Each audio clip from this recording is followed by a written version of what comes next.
just so he's like, oh yeah, I've got a shadow ban list. I'm like, Who else? Yeah, he's got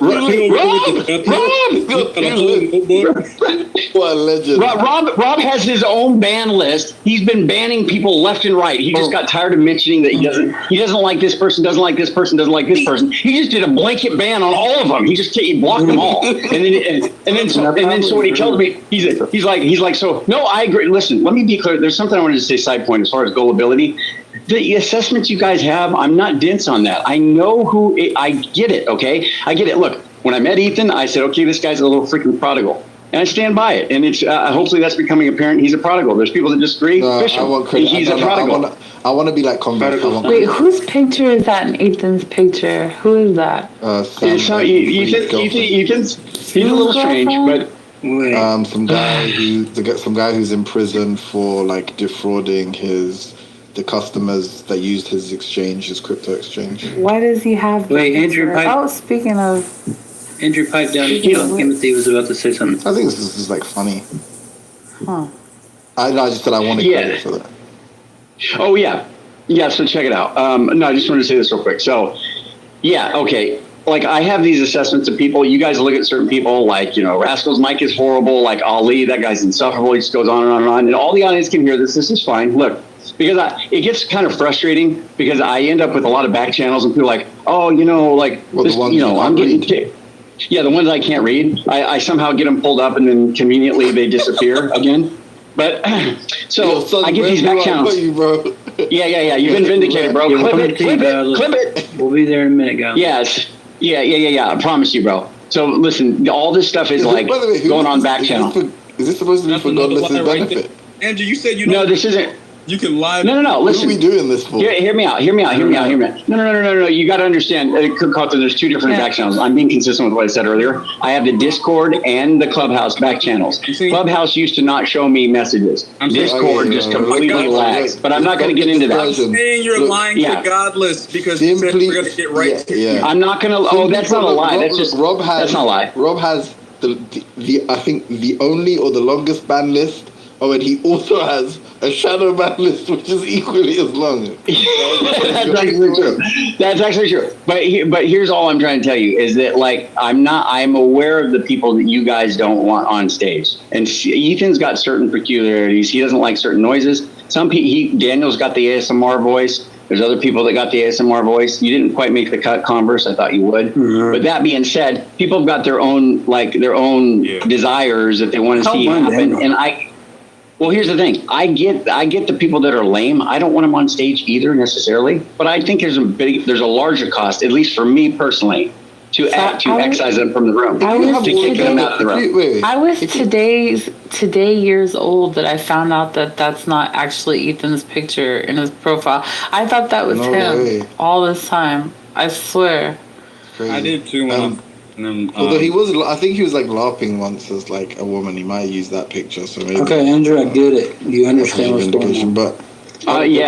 I'm just tired of if you're so passionate, Andrew, if you're so passionate and you just can't suppress these feelings, why don't you just fucking accept Rob's invitation to having the conversation and just have it there? Oh no! I told you I wanted to be real fleshed out, so that I say what I actually mean and actually get my points across in a systematic way. Yeah, no, I think so. But I want also to have a conversation with you guys too, maybe a pre-conversation, because we can talk in a way that I don't think Rob is going to find very entertaining or want to stick around for. So it's just kind of putting the explicit, like the transparent, like this is what my commitments are and where I'm at with you guys, and kind of see where you guys are at too. When he's like, oh no, I know. I know.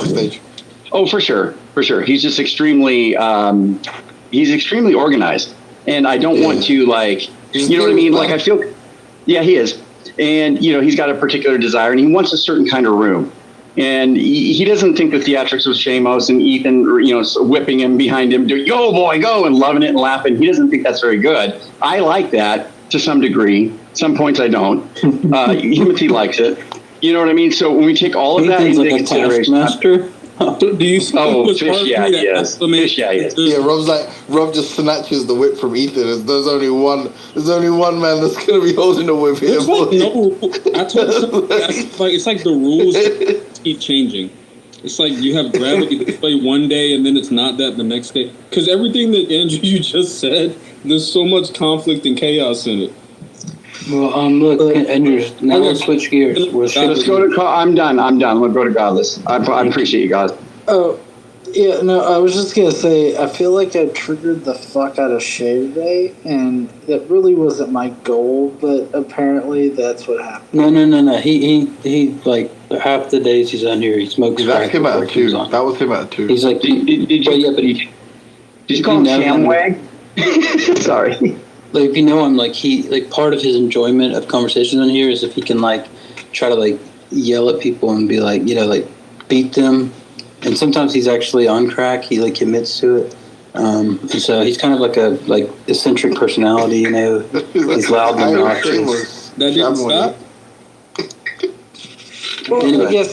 I guess it's just like I can. You said Shameless admits to being on crack. Oh yeah, he came in Gestalt back when we were doing Gestalt rooms. We had to ban him, but yeah, he came in there and he would just be talking to Mile a minute about everything. And look, if you guys, and then he would be like, "Dude, what is going on with you?"